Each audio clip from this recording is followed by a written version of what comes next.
নমস্কার বন্ধুরা, আরএস গল্প কথায় আপনাদের সবাইকে স্বাগত। আশা করি আপনারা সবাই সুস্থ আছেন।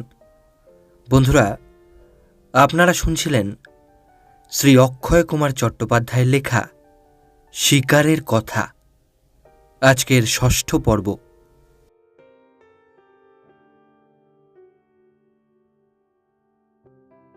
একটু আগে এক জায়গায় বলেছি যে মাচানে বসে বাঘকে লক্ষ্য করার সময় গাছের পাতায় বন্দুকের নলা লেগে শব্দ হওয়ায় বাঘ সতর্ক হয়ে মাচানের দিকে চেয়ে দেখল। ওইটা বলবার সময় মনে হলো যে মাচানের সম্বন্ধে এবং অন্য যে উপায়ে শিকারী লুকিয়ে শিকারের প্রতীক্ষায় বসে থাকে তার সম্বন্ধে দু চারটা বিশেষ কথা এর আগেই আমার তোমাদের বলা উচিত ছিল। আরও বাঘের গল্প বলার আগে এইখানে সে কথা কয়টা বলে নি। উঁচু জায়গায় গোপনভাবে স্বচ্ছন্দে বসে থাকবার জন্য মাচান তৈরি করা হয়, তার বলে দিতে হবে না। যেমন তেমন করে খানিকক্ষণ বসে থাকতে হলে বোধহয় অনেকের পক্ষে গাছের ডালি যথেষ্ট হতো, কিন্তু তা করলে তো হবে না। শিকারীর যে অনেকক্ষণ অপেক্ষা করতে হয়, ইচ্ছামতো ঘোরার দরকার হয়, বন্দুকে লক্ষ্য করার সময় দুই হাতি ব্যবহার করতে হয়, এবং এই সব কারণেই তার নিশ্চিন্ত হয়ে বসবার স্থানের এত প্রয়োজন। দুইটা যথাসম্ভব সমান্তরাল মোটা ডালের ওপর একটা দড়ি দিয়ে ছাওয়া হালকা খাটিয়া বেঁধে বা কতকগুলো গাছের ডাল কেটে এনে সেগুলোকে ঘেঁষাঘেঁষি করে ওই সমান্তরাল ডাল দুইটার ওপর সাজিয়ে বেঁধে দিয়ে একটা বসবার আসন তৈরি করে নেওয়া হয়, আর একেই মাচান বলে। যেখানে এমন গাছ পাওয়া যাচ্ছে না যার দুইটা ডালের ওপর ওই রকম মাচান তৈরি করা যায়, সেখানে মাটিতে খুঁটি পুঁতে তার উপর মাচান তৈরি করতে হয়। কিন্তু যেখানে আগে মাচানের মতো কোনো জিনিস ছিল না, সেখানে খুঁটির ওপর ওই রকম একটা জিনিস দাঁড় করালে তা শিকারের জন্তুর দৃষ্টি আকর্ষণ করবে। সেই জন্য খুঁটির ওপর মাচান তৈরি করতে হলে তাকে কোনো গাছের সঙ্গে লাগিয়ে তৈরি করার দরকার, যাতে সেটাকে হঠাৎ গাছেরই একটা অংশ বলে মনে হবে। খুঁটিগুলোতেও এমনভাবে পাতা সাজিয়ে দিতে হয় যেন সেগুলোকে গাছ বলে ভ্রম হয়। মাচান কখনো আয়তনে বেশি বড় হওয়া উচিত নয়। দুজনের বসবার জায়গার চেয়ে বেশি জায়গা কখনোই দরকার হয় না। মাচান আয়তনে যত বড় হবে তত বেশি জঙ্গলের জানোয়ারের দৃষ্টি আকর্ষণ করার সম্ভব। যারা শিকারে অভ্যস্ত নন এমন শহুরে ভদ্রলোকদের কখনো কখনো শিকারের জন্য মাচানে বসতে দেখেছি। তাদের সঙ্গের সাজ সরঞ্জাম দেখলেই বুঝতে পারা যায় যে মরির ওপর মাচানে বসে শিকার করা তাদের পক্ষে সম্ভব নয়। তাদের চা খাওয়ার সরঞ্জাম, টিফিন ক্যারিয়ার, সিগারেট কেস, অনেকগুলো রাগ ইত্যাদি যা নিয়ে মাচানে ওঠেন তা দেখলে মনে হয় যে তারা জঙ্গলে শিকার করতে গিয়েও এতটুকু সুখ স্বাচ্ছন্দ্য থেকে বঞ্চিত হতে রাজি নন। মরির সন্নিকটে মাচানের ওপর বসে যদি কেউ ফিস্টি করতে বা ডিশ পেয়ালার ঠুনঠান শব্দ করে চা খেতে বা দেশলাই জ্বালিয়ে সিগারেট ধরিয়ে ধোঁয়া ছাড়তে লেগে যান, তাহলে শিকারের জন্তুটি যে ওই ফিস্টি ইত্যাদিতে যোগ দিয়ে কৃতার্থ করতে আসবে না, এ তোমরা সহজেই বুঝতে পারো। বের শিকারে মাচানে বসে এসব বরং চলতে পারে, মরির ওপর বসে কখনো না। অল্প পরিসর মাচানের ওপর দীর্ঘকাল নিস্তব্ধ আর নিশ্চল হয়ে বসে শিকারের প্রতীক্ষা করা অনভ্যস্ত শিকারীর কাজ নয়। মাচানের চারপাশে পাতার পর্দা করে ঢেকে দিতে হয় যাতে শিকারীকে সহজে দেখা না যায়, এবং মাচানকেও যতটা সম্ভব গাছেরই একটা অংশ বলে মনে হয়। চারপাশে দড়ি খাটিয়ে বা লম্বালম্বি ডাল বেঁধে দিয়ে তার উপর কতগুলো পাতা ঝুলিয়ে দিয়ে পর্দা তৈরি করা হয়। পর্দার প্রত্যেক দিকে অন্তত দুইটা করে ছিদ্র থাকা দরকার, যার ভিতর দিয়ে শিকারী এবং তার সঙ্গী মাচানের বাহিরে দেখতে পারবে। যেখানে গাছেরই ঘনপাতার ভিতরে মাচান তৈরি হয় সেখানে সবসময় এই পাতার পর্দার দরকার হয় না, তা বলাই বাহুল্য। মাচানে উঠবার জন্য বা মাচান থেকে নামবার জন্য একটা সিঁড়ির দরকার। দুইটা লম্বা সরু গাছ কেটে তাতে আড়াআড়িভাবে গোটা কয়েক ছোট ডাল বনের লতা দিয়ে বেঁধে দিয়ে তখনই এই সিঁড়ি তৈরি করে নেওয়া যায়, যেমন বাঁশের মই আর কি। এই রকম সিঁড়ি কিন্তু মাচানের সঙ্গে লাগানো থাকলে সতর্ক জন্তুর দৃষ্টি আকর্ষণ করার সম্ভব। সেই জন্য শিকারী মাচানে বসার পর সিঁড়িটা সরিয়ে ফেলে। কাছেই জঙ্গলে লুকিয়ে রাখা উচিত, যাতে শিকারী নামবার সময় পুনরায় সহজে ব্যবহার করতে পারে। এই করাও কিন্তু অনেক হাঙ্গাম। সেই জন্য মরির ওপর বসে শিকারে আমি দড়ির সিঁড়ি ব্যবহার করতে অভ্যস্ত হয়েছিলাম। ওই সিঁড়ি দিয়ে মাচানের ওপর উঠে সিঁড়িটা টেনে ওপরে উঠিয়ে নিতাম, আর নামবার সময় আবার ঝুলিয়ে দিতাম। শিকারে যাবার সময় প্রায়ই ওই রকম একটা সিঁড়ি সঙ্গে রাখতাম। ইতিপূর্বে বলেছি যে বের শিকারে মাচানে বসে শিকার করা তত কিছু কঠিন নয়, কেবল দ্রুত লক্ষ্য করার ক্ষমতা থাকলেই যথেষ্ট। কারণ ওই শিকারের জন্তুকে শিকারীর কাছে তাড়িয়ে এনে হাজির করে দেওয়া হয়। মরির ওপর বা যেখানে জানোয়ার সচরাচর আসা যাওয়া করে, এমন জায়গায় রাত্রিতে মাচানে বসে শিকারের প্রতীক্ষা করা খুব সহজ কাজ নয়। তা আমি আগে যা বলেছি তা থেকে কতক বুঝতে পেরে থাকবে। এতে বড়ই ধৈর্যের দরকার। ওই অবস্থায় মাচানে বসা কতকটা যোগাসনে বসার মতো। নড়বে চড়বে, তাতে এতটুকু শব্দ হলে চলবে না, কারণ তুমি জানো না যে জানোয়ার মাচানের কাছে এসে গেছে কিনা। ওই অবস্থায় একভাবে বসে থাকতে থাকতে যখন পা বা শরীরের কোনো অংশ অবশ হয়ে যায়, তখন তাকে একটু সরিয়ে সহজ অবস্থায় আনতে গেলে অত্যন্ত ধীরে ধীরে অনেকটা সময় নিয়ে তা করতে হয়। অন্তত আমি তাই করতাম। আমার বিশ্বাস অনেক নতুন শিকারী যে ওই রকম শিকারে বসে বারবার নিষ্ফল হয়ে ফিরে আসেন, তার প্রধান কারণ তারা তখনও মাচানে বসতে শেখেননি। তাদের মাচানে বসে উস্কুসুনির শব্দগুলো প্রায়ই তাদের উপস্থিতির সংবাদটা শিকারের জন্তুদের কাছে পৌঁছে দিয়ে তাদের সতর্ক করে দেয়।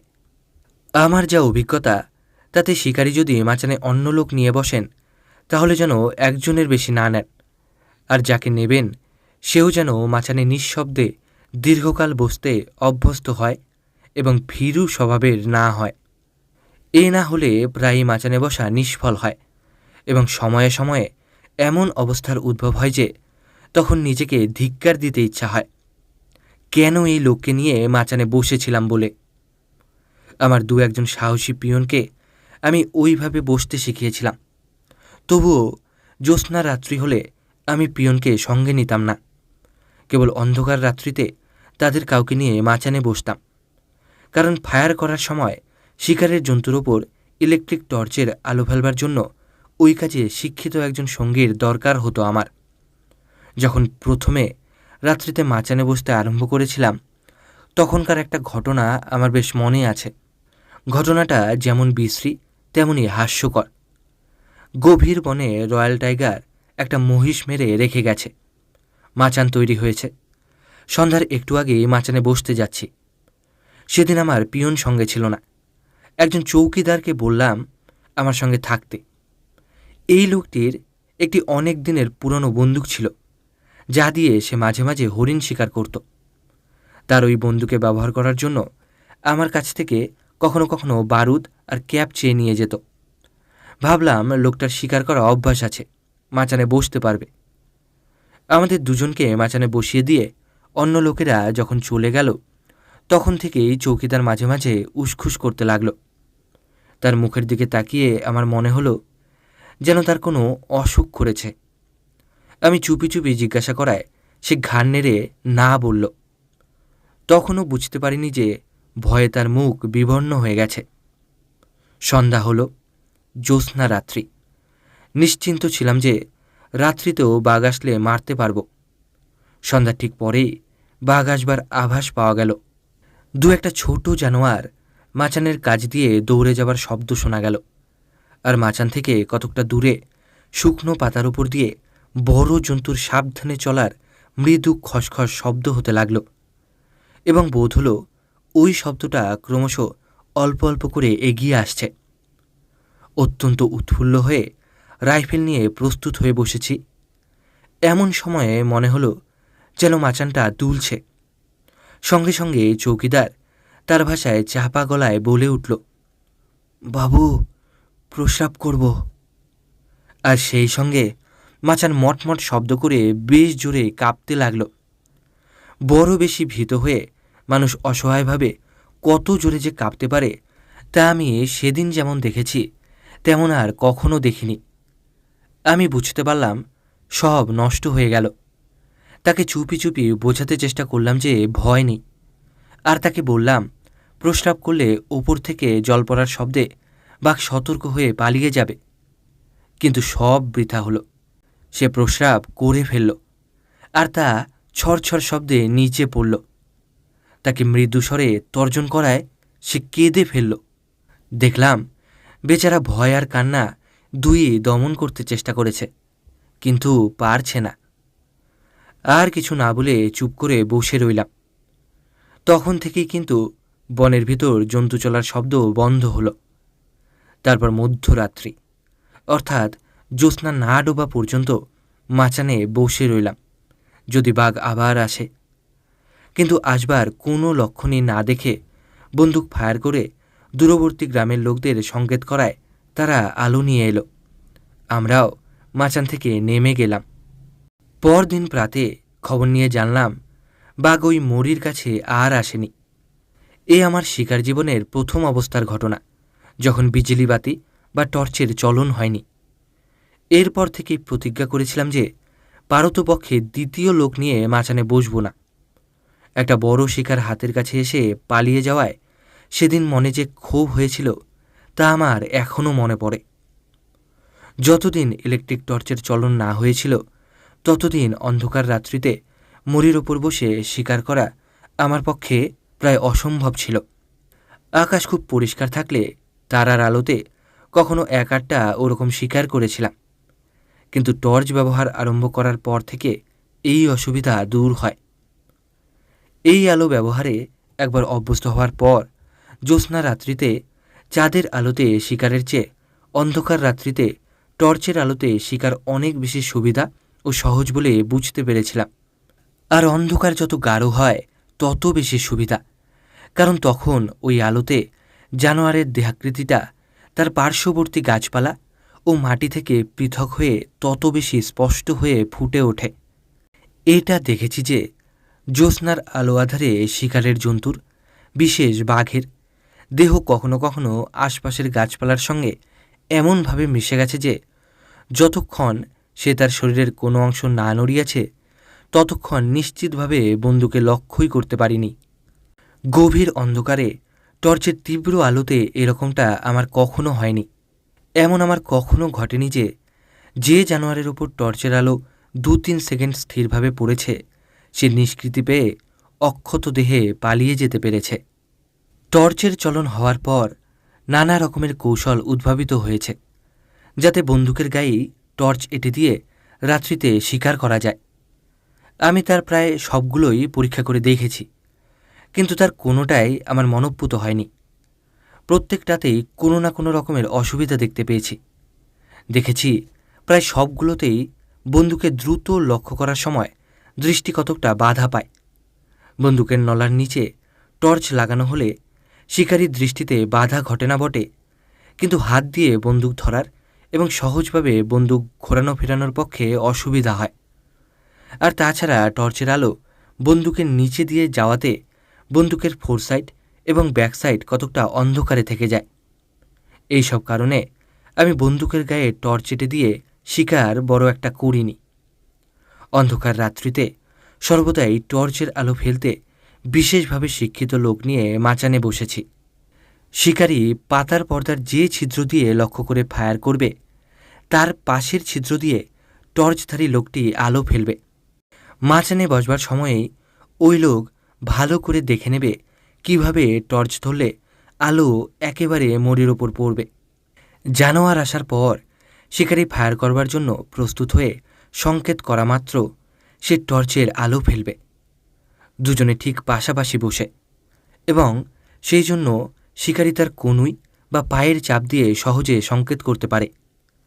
শিকারী যেমন নিঃশব্দে তার নিজের কাজ করবে, সঙ্গের লোকও তেমনই নিঃশব্দে তার টর্চ নিয়ে কাজ করবে, কারণ তাকেও কতকটা বন্দুক দিয়ে লক্ষ্য করার মতোই টর্চ নিয়ে আন্দাজ করে মরির লক্ষ্য করে আলো ফেলতে হবে, আর তা করতে গিয়ে একটুও শব্দ হলে চলবে না। এই জন্যই কাজটা অভ্যাস সাপেক্ষ এবং তাতে একটু শিক্ষা নেওয়ার দরকার। আমার মাচানের সঙ্গী যে দু একজনকে এই কাজ করতে শিখিয়েছিলাম, তাদের বিশেষ করে বলা ছিল যে কখনো ৩-৪ সেকেন্ডের বেশি টর্চের আলো জ্বালিয়ে রাখবে না, ওই রকম অল্পক্ষণ জ্বালিয়ে আলো বন্ধ করে দেবে। তা আমি ফায়ার করি আর না করি, এবং আমি পুনরায় সংকেত না করা পর্যন্ত ফের আলো ফেলবে না। এটা করা হয় এই জন্য যে টর্চের আলো ফেললে জানোয়ার চকিত হয়ে ওঠে, এবং যদিও প্রথমটা একটু স্তম্ভিত হয়ে স্থির হয়ে যায়, কিন্তু অল্পক্ষণ পরেই সে প্রকৃতিস্থ হয়ে বিপদের সম্ভাবনা বুঝে সরে যায়। খুব অল্পক্ষণ আলো ফেললে জানোয়ার প্রায়ই পালায় না। প্রথমত সে বুঝতে পারে না কোথা থেকে এই তীব্র আলোটা আসছে। দ্বিতীয়ত আমার মনে হয় যে জানোয়ার ভাবে যে বিদ্যুৎ চমকাচ্ছে। আমি দেখেছি যে বাঘ মরির পাশে বসে মাটিতে বুক পেট লাগিয়ে শুয়ে পড়ে মাংস খাচ্ছে। এমন সময়ে 2-3 মিনিট অন্তর ওই রকম টর্চের আলো 3বার ফেলা হয়েছে, আর 3বারই বাঘটা মরি না ছেড়ে শুধু অল্পক্ষণ খাওয়া বন্ধ করে থেকে আবার খেতে আরম্ভ করেছে। তাতেই আমার মনে হয় যে ওইভাবে আলো ফেললে বাঘ বা অন্য জানোয়ার মানুষের সান্নিধ্য হঠাৎ বুঝতে পারে না। সেদিন 3বার আলো ফেলবার কারণ ঘটেছিল এই যে মরিটা ছিল একটা সাদা গরু, আর বাঘ তার পাশে শুয়ে পড়ে খেতে আরম্ভ করেছিল। টর্চের আলোতে আমি প্রথম 2বার অত অল্পক্ষণের মধ্যে ঠিক ধরতে পারিনি গরুটার আর বাঘের দেহের সীমানার পার্থক্য কোথায়। তোমরা অনেকে হয়তো দেখে থাকবে যে রাত্রিতে আলো জ্বাললে হলদে রঙকে অনেকটা সাদা দেখায়। বলা বাহুল্য যে 3য়বার আলো ফেলার পর বাঘ আর সেখান থেকে উঠে ঘরে ফিরে যায়নি। ওপরে যা বললাম তা থেকে তোমরা বোধহয় বুঝতে পারছো যে টর্চের আলোতে শিকার করতে হলে খুব দ্রুত লক্ষ্য করে ফায়ার করতে হয়। সেই জন্য আলো ফেলবার আগেই শিকারীকে এমনভাবে প্রস্তুত হতে হয় যাতে আলো ফেলার সঙ্গে সঙ্গে সে ফায়ার করতে পারে। আলো ফেলার পর বন্দুক তুলে লক্ষ্য করতে গেলে প্রায়ই দেরি হয়ে যাওয়ার এবং তাড়াতাড়ি করতে গিয়ে বন্দুকের সঙ্গে গাছের ডাল বা পাতা লেগে শব্দ হওয়ার সম্ভাবনা থাকে।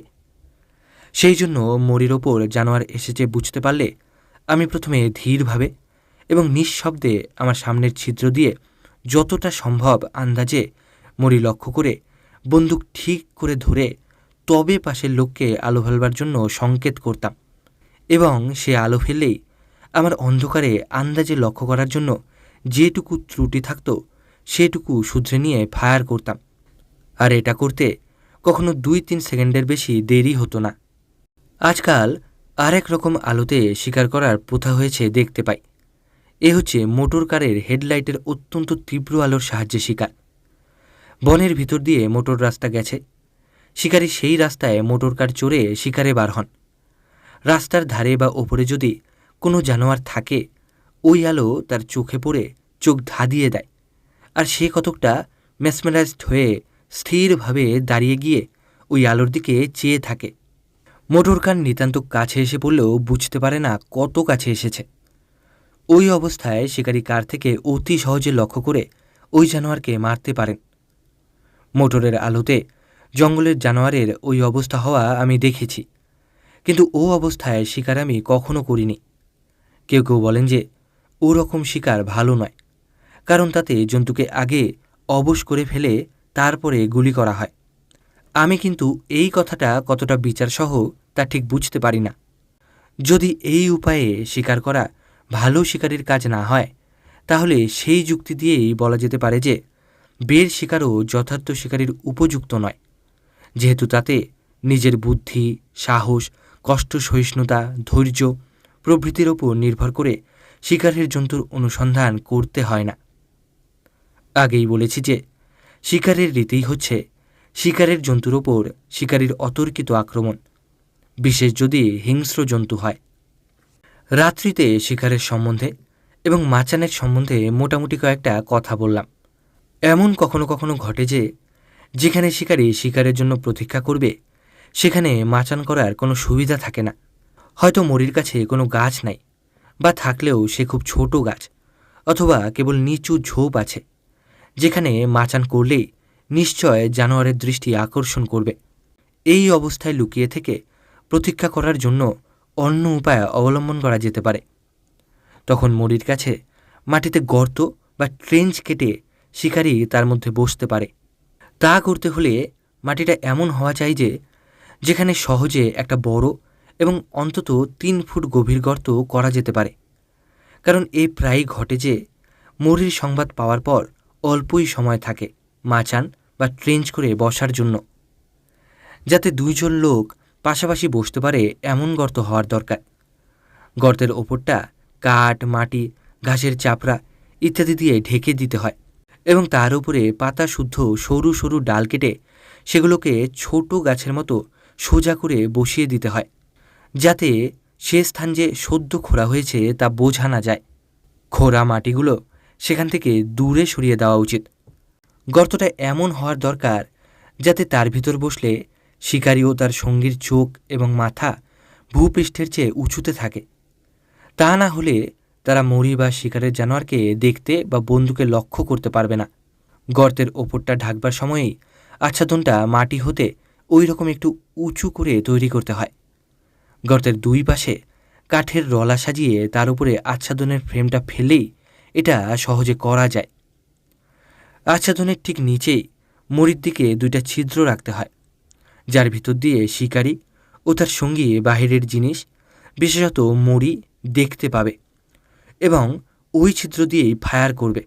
আর একটা সুড়ঙ্গ ওই গর্ত হতে আন্দাজ 2 হাত দূর থেকে মাটি খুঁড়ে করতে হবে, যার ভিতর দিয়ে শিকারী ও তার সঙ্গী গর্তের মধ্যে ঢুকতে পারবে। তারা গর্তের মধ্যে যাওয়ার পর একটা ভারী পাথর বা ওই রকম কিছু দিয়ে সুড়ঙ্গর মুখ বন্ধ করে দেওয়ার দরকার, যাতে সহজে কোনো জানোয়ার গর্তের মধ্যে ঢুকে আক্রমণ না করতে পারে। বুঝতেই পারছো, এই সুড়ঙ্গটা কাঠের উনুনের যে মুখ দিয়ে কাঠ দেওয়া হয় কতকটা তার মতো। ট্রেঞ্চে বসার সুবিধা অসুবিধা 2ই আছে। যেখানে গর্ত করার সুযোগ পাওয়া যায় সেখানে ট্রেঞ্চ মরির খুব কাছেই করা যেতে পারে। ট্রেঞ্চে মাচানের মতো বেশ নিরাপদে বসাও যায়। আমার কিন্তু ট্রেঞ্চের মধ্যে বেশিক্ষণ থাকতে কষ্টবোধ হতো। ঘন্টার পর ঘন্টা একটুখানি জায়গার মধ্যে অন্ধকারে বাইরের সঙ্গে সম্পর্ক বর্জিত হয়ে বসে থাকার পর তা থেকে বেরিয়ে আসতে পারলে যেন হাঁপ ছেড়ে বাঁচতাম।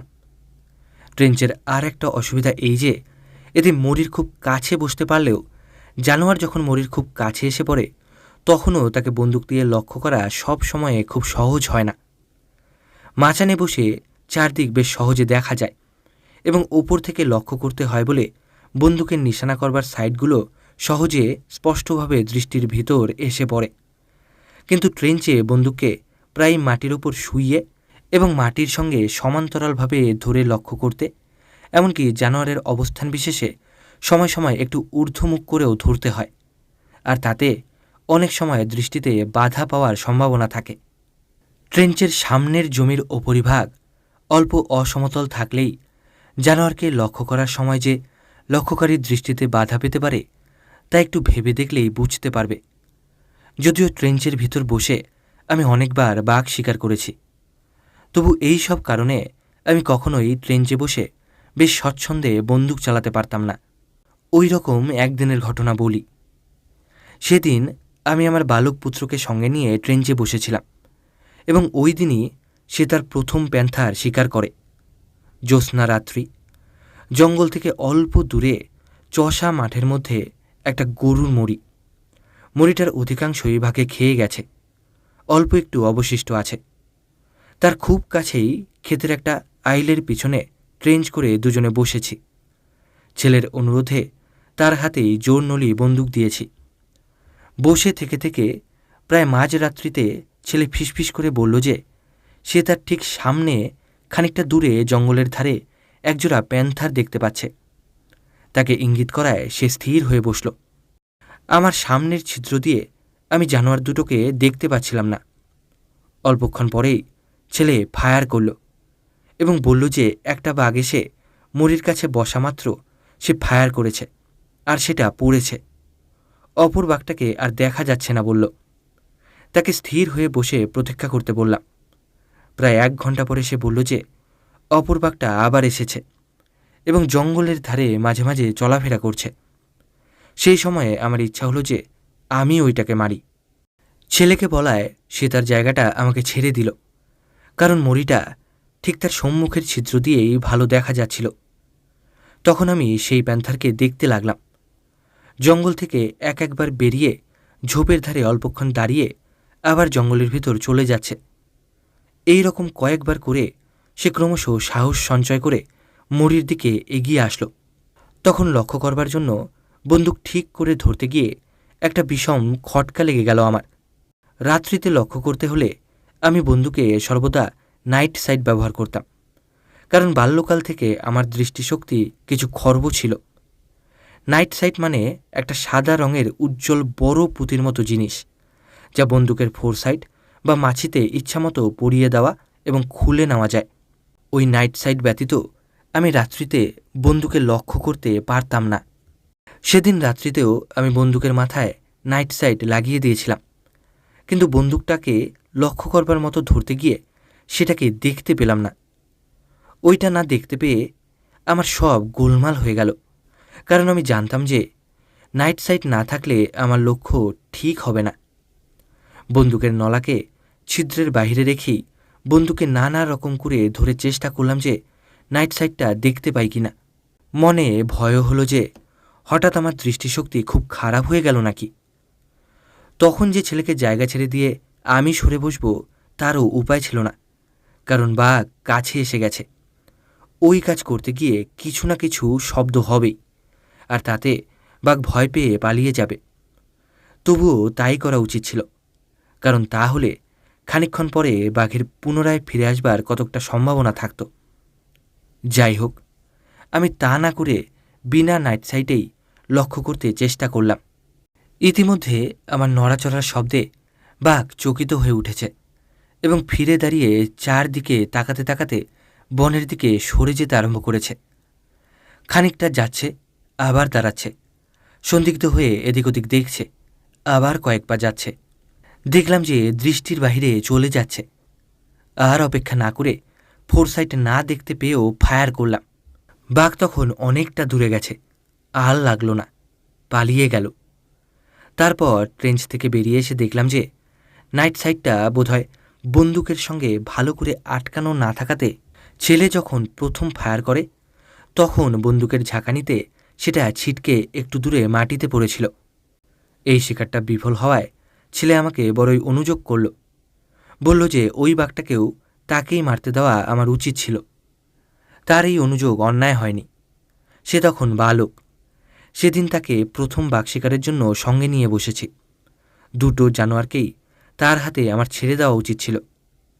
সেদিন প্রথম বাঘ মেরে তার জননীকে নিয়ে গিয়ে দেখাবে, এই আনন্দে তার মনটা খুব উৎফুল্ল হয়েছিল, তা বুঝতে পেরেছিলাম। কিন্তু তার সঙ্গে কতকটা ক্ষোভও মিশ্রিত ছিল, দুটো বাঘই নিয়ে যেতে পারল না বলে। যেখানে মরির কাছে মাচান বা ট্রেঞ্চ কোনোটাই করার সুবিধা পাওয়া যায় না, সেখানে আর এক উপায় অবলম্বন করা হয়। যদি মরি থেকে খানিক দূরে মাচান তৈরি করার মতো গাছ পাওয়া যায়, তাহলে সেখানে মাচান তৈরি করে মরিটাকে সেই মাচান পর্যন্ত মাটির ওপর দিয়ে টেনে নিয়ে গিয়ে রাখা হয়। ওই রকম টেনে নিয়ে যাওয়ার উদ্দেশ্য এই যে মাটিতে মরির রক্তের গন্ধ লেগে থাকবে, আর বাঘ এসে মরি না দেখতে পেয়ে ওই গন্ধ অনুসরণ করে মরির কাছে উপস্থিত হবে, এবং তখন শিকারী ওই মাচান থেকে বাঘকে শিকার করার সুযোগ পাবে। অনেক সময় কিন্তু ওই চেষ্টা সফল হয় না, কারণ দেখেছি যে মরি বেশি দূর সরিয়ে নিয়ে গেলে বাঘ প্রায়ই সন্দিগ্ধ হয়ে সেদিকে সহজে যেতে চায় না। তা হলেও ট্রেঞ্চে বসার চেয়ে এই উপায় অবলম্বন করা আমি বেশি পছন্দ করতাম, এবং তা করে কয়েকবার শিকারে কৃতকার্য হয়েছি। ট্রেঞ্চে একা অনেকক্ষণ বসে থাকলে মনে হতো যেন নিঃসঙ্গ কারাবরোধ ভোগ করছি। কিন্তু জ্যোৎস্নালোকে বনের মধ্যে একা সমস্ত রাত্রি মাচানে বসে থাকলেও কষ্ট বোধ করতাম না। এমন কত রাত্রি কেটেছে যে লোকালয় থেকে 2-3 ক্রোশ দূরে সন্ধ্যার সময় মানুষের বা অপর কোনো জন্তুর মরির ওপর একা মাচানে বসেছি, আর তার পরদিন প্রভাতে আমার লোকেরা আসার পর মাচান থেকে নেমেছি। জ্যোৎস্না রাত্রিতে নিস্তব্ধ বনভূমির দৃশ্য যেমন সুন্দর তেমনই গম্ভীর।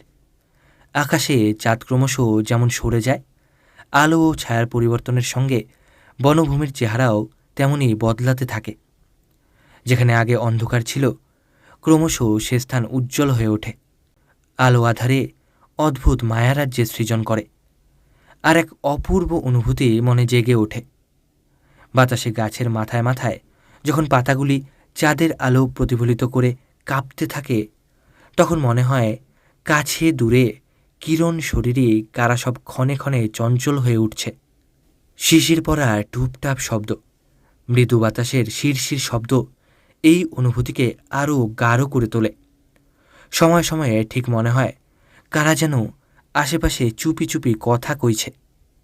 চমকে উঠতে হয়, আর উৎকর্ণ হয়ে শুনতে ইচ্ছা হয়। নিঃসঙ্গ হয়ে বসে থাকলেই এই অনুভূতি আমাকে আচ্ছন্ন করত, না হলে নয়। যারা সচেতনভাবে কবির অনুভূতি নিয়ে এই সৌন্দর্য উপভোগ করতে সক্ষম নয়, তারাও বোধহয় এই মায়ার প্রভাব থেকে নিজেদের রক্ষা করতে পারে না। এর একটা প্রমাণ একবার কয়েকজন জঙ্গলবাসী খড়িয়ার মুখে পেয়েছিলাম। কয়েকদিন ধরে জঙ্গলে জঙ্গলে শিকার করে বেড়াচ্ছি, এমন সময় এই খড়িয়াদের সঙ্গে দেখা হয়। জঙ্গলের অনেক গল্প তাদের সঙ্গে হলো। জঙ্গলের মধ্যে অনেক জায়গায় দেবতা থাকবার কথা তাদের মুখে শুনলাম। তারপর তাদের মধ্যে একজন তাদের ভাষায় বলল, বাবু, তুমি আমাদের সঙ্গে একটা পরিষ্কার জ্যোৎস্না রাত্রিতে এখান থেকে ৫-৬ ক্রোশ দূরে অমুক পাহাড়ের ভিতর অমুক জঙ্গলে যেতে পারো? তাহলে আমরা এমন কিছু দেখাতে পারি যা তুমি কখনো দেখোনি।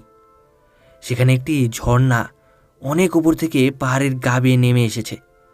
তোমাকে সেই ঝর্ণা থেকে একটু দূরে গোপন জায়গায় একটা গাছে ঘেরা উঁচু পাথরের ওপর বসিয়ে দিয়ে আমরা চলে আসব। তুমি গাছের ফাঁক দিয়ে দেখতে পাবে রাত্রি যখন গভীর হবে, তখন পরীর মতো অতি সুন্দরী কয়েকটি মেয়ে ওই ঝর্ণা বেয়ে একে একে ধীরে ধীরে নেমে আসছে। তারা নামছে আর জায়গায় জায়গায় চুল এলো করে দিয়ে ঝর্ণার জল ছড়িয়ে স্নান করছে। তাদের রং এত উজ্জ্বল যে মানুষের সেরকম রং দেখা যায় না। খানিকক্ষণ ঝর্ণার জলে এরকম স্নান আর খেলা করে তারা আবার একে একে ঝর্ণা বেয়ে ওপরে উঠে মিলিয়ে যায়। তাদের দলের অন্য দু একজন খড়িয়া ঘাড় নেড়ে এই গল্পের সত্যতার সমর্থন করল। আমি এই গল্প শুনে তাদের মতো জঙ্গলবাসীরও কবি জনচিত মায়া সৌন্দর্যের অনুভূতি এবং তার সঙ্গে বর্ণনার ভঙ্গিতে বিস্মিত হয়েছিলাম। বলা বাহুল্য, আমি তাদের সঙ্গে পরী দেখতে যাইনি। যে পাহাড়ের নাম তারা করেছিল সেখানে কখনো কখনো আমার গতিবিধি ছিল, তার ত্রিসীমানায় লোকালয় ছিল না। বুঝতেই পারছ এরা কি করে পরী দেখেছিল। সে ওই ঝর্ণার জলে আর তার আশেপাশে লতায় পাতায় ধীর গতিশীল চাঁদের কিরণের খেলা ছাড়া আর কিছুই নয়।